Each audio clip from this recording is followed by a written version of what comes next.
बिस्मिल्लाहिर्रहमानिर्रहीम। अस्सलाम वालेकुम दोस्तों, मेरा नाम है जाहिद हुसैन और मैं आपको अपने यूट्यूब चैनल उस्ताद फारियो में वेलकम करता हूं। अगर आप लोगों ने मेरे चैनल को सब्सक्राइब कर दिया है तो बहुत बहुत शुक्रिया। लेकिन अगर अभी तक आप लोगों ने मेरे चैनल को सब्सक्राइब नहीं किया तो प्लीज़ सब्सक्राइब कर दीजिए और साथ ही बेल आइकन पर भी क्लिक कर दीजिए ताकि मेरे हर आने वाले नई वीडियो की नोटिफिकेशन आप लोगों को मिलती रहें। आज हम सैलरी रिपोर्ट बनाएंगे, तो चलते हैं हम अपने आज के लेसन की तरफ। सैंपल मैंने पहले से बना के रखा हुआ है ताकि आप लोगों का कीमती वक्त बचाया जा सके। तो लेट्स स्टार्ट। सैलरी रिवॉर्ड सबसे पहले आती है हमारी एम्प्लॉय की आईडी, जो कि कंपनी प्रोवाइड करती है। जो कंपनी होगी उस कंपनी की एक आईडी होती है, एम्प्लॉय आईडी, तो वो यहाँ पर एम्प्लॉय आईडी लिखी जाती है। मिसाल के तौर पर कोई ऑर्गेनाइजेशन है, फॉर एग्जांपल एबीसी ऑर्गेनाइजेशन, तो हम यहाँ पर क्या टाइप करेंगे, एबीसी 01। फॉर एग्जांपल ये हमारी कंपनी फर्स्ट एम्प्लॉय की आईडी है, सेकंड एम्प्लॉय की आईडी हो जाती है एबीसी 02। तो इसी तरह हमारे जितने भी एम्प्लॉयज हैं उसकी एक यूनिक आईडी होती है। उसके बाद आता है employee name, for example employee 1,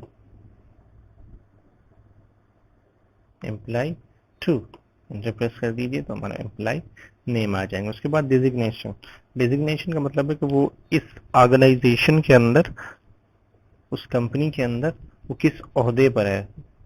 ठीक है, फॉर एग्जांपल ये कंपनी के ओनर है, या फिर आप इसको डायरेक्टर कह दें, कंपनी के डायरेक्टर हैं ये, तो डायरेक्टर हो गया। और सेकंड एम्प्लॉय को हम कह देते हैं कि फाइनेंस मैनेजर है, finance manager. Third employee HR manager. Employee number 4 marketing manager. Fifth employee को हम असिस्टेंट मैनेजर बोल देते हैं, असिस्टेंट मैनेजर। असिस्टेंट मैनेजर के बाद फॉर एग्जांपल अब हमारा स्टाफ आ जाता है, वो है एडमिन है, एडमिन असिस्टेंट।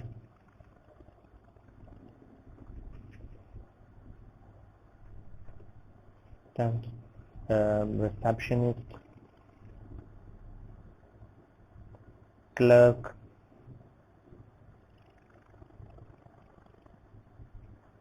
दो तीन क्लर्क लगा देते हैं टाइम से। ठीक है, peon and gate keeper.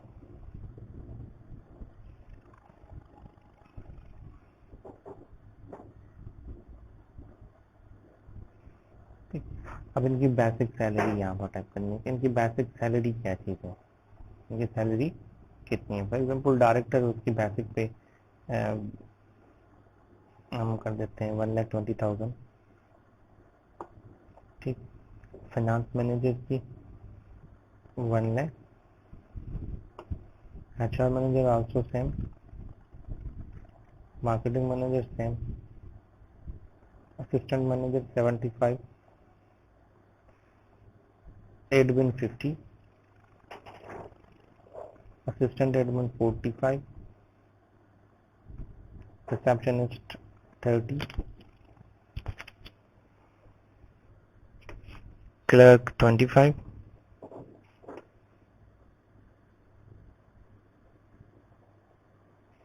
Fill down कर दिया कंट्रोल डी के साथ, और पियान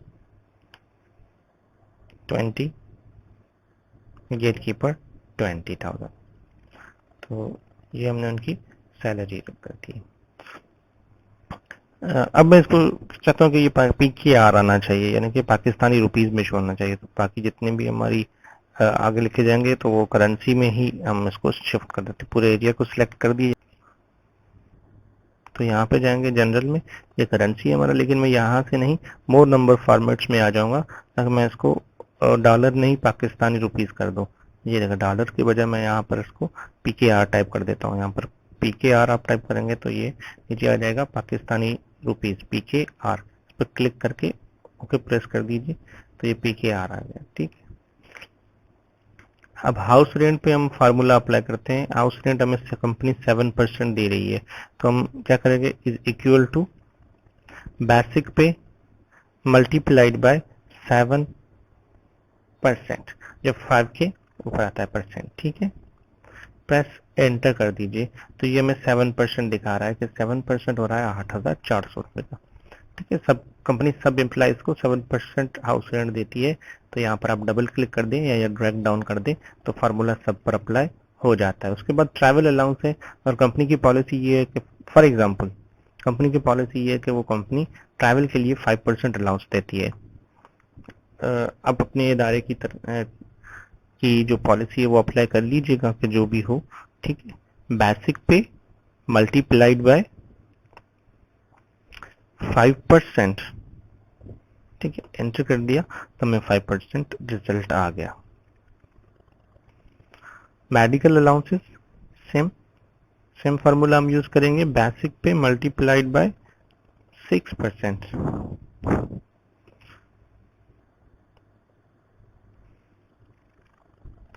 ठीक, अब हमें मिलेगी ग्रॉस पे। ग्रॉस पे क्या होता है कि हमारे बेसिक पे house rent, travel allowance, medical allowance सबको हम जब जमा करते हैं, सबको जब हम सम करते हैं तो हमें ग्रॉस पे मिल जाती है। Is equal to sum, bracket start,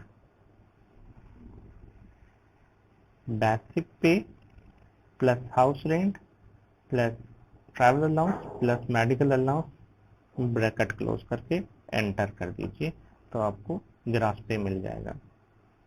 ठीक है, डबल क्लिक कर दीजिए यहाँ पर या फिर नीचे इसको ड्रैग कर दीजिए। अब टैक्सेस से कंपनी गवर्नमेंट टैक्सेस कटते हैं यहाँ पर। फॉर एग्जाम्पल कंपनी की पॉलिसी है वो टैक्सेस जो है या गवर्नमेंट की जो पॉलिसी है वो टैक्सेस 12% कलेक्ट करती हैं। तो उसके लिए क्या फॉर्मूला यूज होता है, इज इक्वल टू ग्रास पे मल्टीप्लाइड बाय 12%। तो ये हमें 12% उसका दिखा देता है, शो कर देता है। अब देखें हर एम्प्लॉइज पे अगर 12% कटेगा तो ये देखिए ये है 23,500 रुपये, 23,600 रुपये इसकी सैलरी। इसके भी अगर 12% कट जाए तो इसकी सैलरी बहुत ही डिक्रीज हो जाएगी। तो इसलिए हम फार्मूले को थोड़ा चेंज करते हैं। ठीक है, क्या फार्मूला यूज करते हैं कि अगर उसकी सैलरी जो है 50,000 या 75,000 जो भी गवर्नमेंट की पॉलिसी हो या जो भी कंपनी की पॉलिसी हो उस हिसाब से हम इसको लगा देते हैं। ठीक है, तो मैं इसको ख़त्म कर देता हूँ, ये फार्मूला मैं डिलीट कर देता हूँ। तो अभी हम क्या फार्मूला लगाते हैं कि भाई अगर सैलरी जो है वो 50,000 प्लस है, 50,000 से ऊपर है, तो जो है 12% टैक्स कटे, अदरवाइज नहीं तो फिर टैक्सेस नहीं कटने चाहिए। तो हम क्या यूज करते हैं, इज इक्वल टू इफ, अगर हमारी ग्रास पे जो है वो ज्यादा है या बराबर है। ठीक है, किस चीज की, 50,000 की। ठीक है, 50,000 के बराबर है, ये हमारा लॉजिकल टेस्ट है। जब 50,000 रुपये के बराबर होगी तो क्या होगा, तो ये क्या करेगा कि ग्रास पे को, जो कि हमारा ग्रास पे को केस से जो है उसको मल्टीप्लाई करेगा 12% से। तो हमें ग्रास पे का 12% यहाँ पर टैक्सेस शो कर देगा। नहीं तो अगर 50,000 से ऊपर या फिर बराबर नहीं है तो फिर क्या करेगा, तो फिर कुछ भी कैलकुलेट नहीं करेगा, ब्रैकेट क्लोज। दो बार हम डबल कोड लगा देंगे तो यानी कि कुछ भी कैलकुलेशन नहीं होगी। एंटर कर दीजिए, ये हमें 12% मिल गया। अब इस पर डबल क्लिक कर दीजिए या इसको ड्रैग करके नीचे लेकर आइए।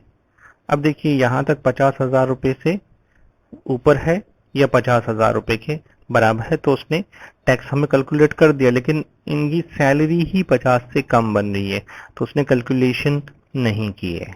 ठीक है, अब नेट सैलरी हम निकालेंगे कि नेट सैलरी जो बनती है वो कितनी बनती है। वो है इज इक्वल टू ग्रास पे माइनस जो टैक्सेस हैं वो माइनस कर दिए हमने।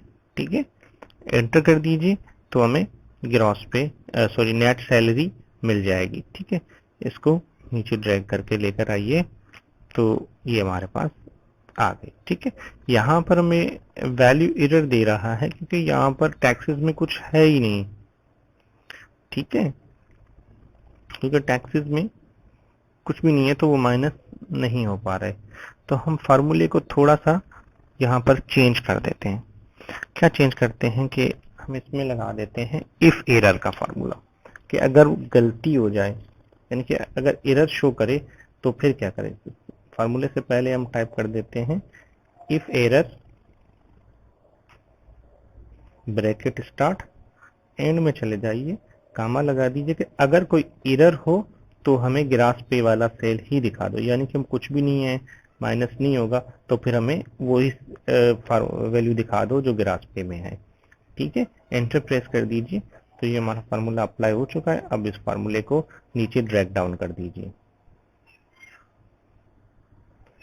जी, हमारा फार्मूला अप्लाई हो गया। तो ये था हमारा आज का लेसन। उम्मीद है आप लोगों को पसंद आया होगा।